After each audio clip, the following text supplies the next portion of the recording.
So, guys, thank you for being here. Another Quick Tip Tuesday. It's fabulous to be back. I'm glad you guys are here watching.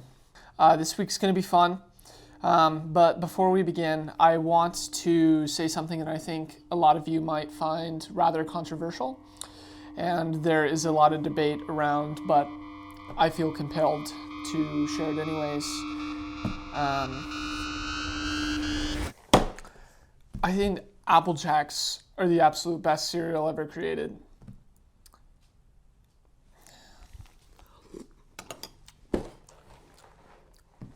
Now that that's been established, let's actually talk about what we're going to be talking about today.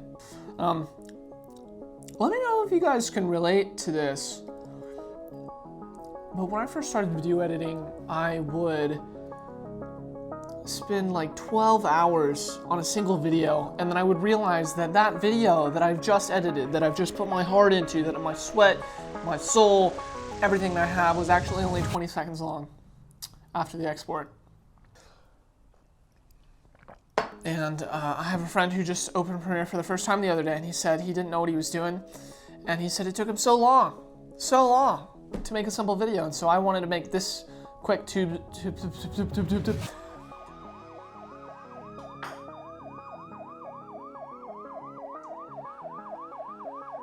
Okay.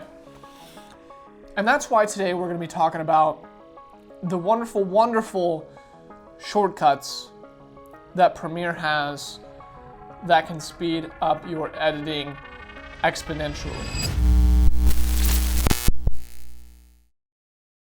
All right, so if we all want to jump into our respective Premiere Pros, we're going to go ahead and go through a couple shortcuts that will hopefully, and I think surely will, help you speed up your editing process. What I'm going to go show you is something that is pretty awesome. You can use this to customize your own shortcuts. Up here in the top left-hand corner, you're going to find the Premiere Pro. I'm going to go and push that. We're going to go down to Keyboard Shortcuts, click that, and this pulls up this lovely little screen.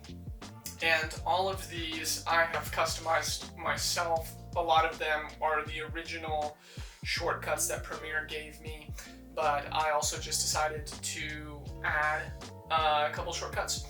And this is really valuable, even if you want to kind of like learn what your shortcuts are. Your selection tool, which you're going to be using a lot, is if I wanted to get to that, it would be just simply pressing V. If I wanted to get to my razor tool, I could simply press C, so on and so forth.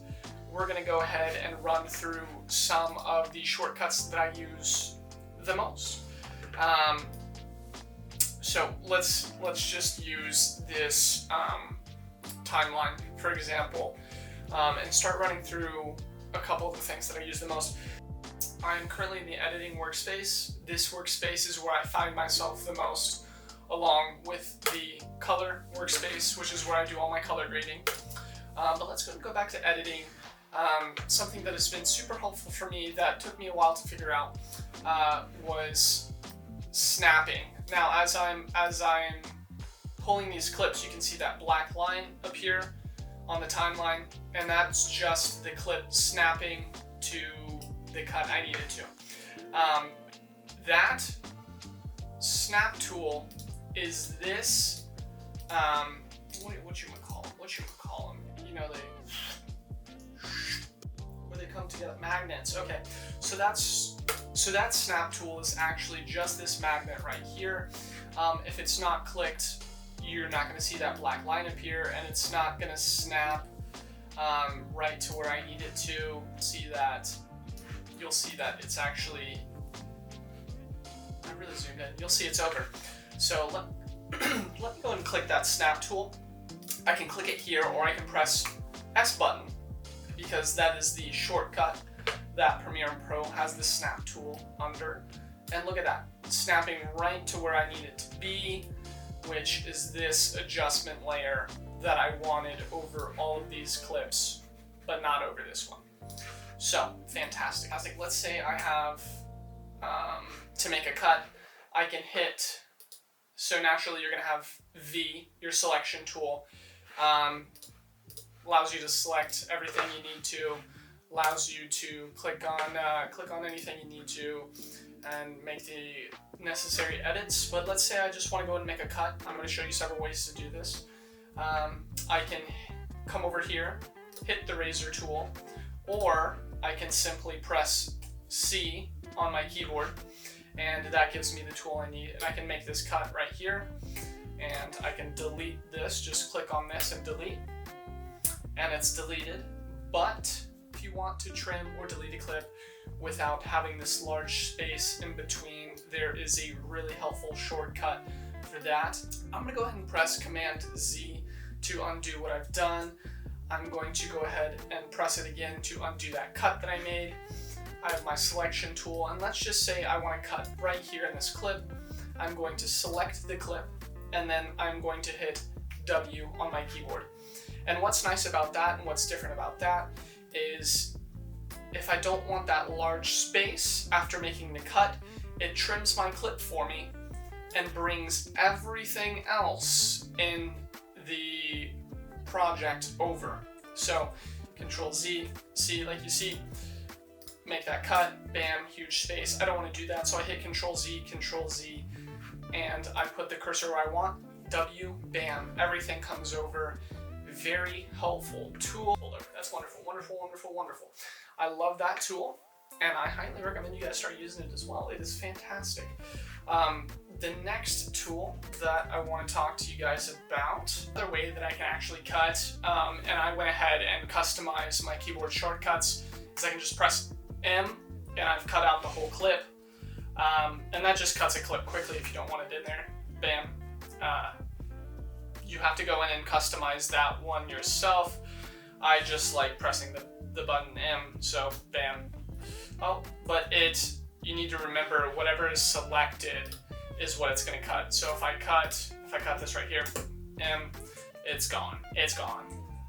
I don't use that tool as much as I use the trim tool to bring everything over, but if I just did want to actually insert another clip here, instead of the one that was already there, I would use that tool. So if you want to quickly pull up your text tool, this one's pretty straightforward. You're just going to hit T, and bam, I have text. I can write anything I want.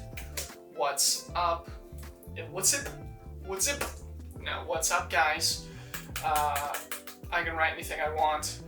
If I want to get rid of that text tool, I will have to come down here, because if you press V, now you're typing. So I'll have to come down here, select V, and now I'm back with my selection tool.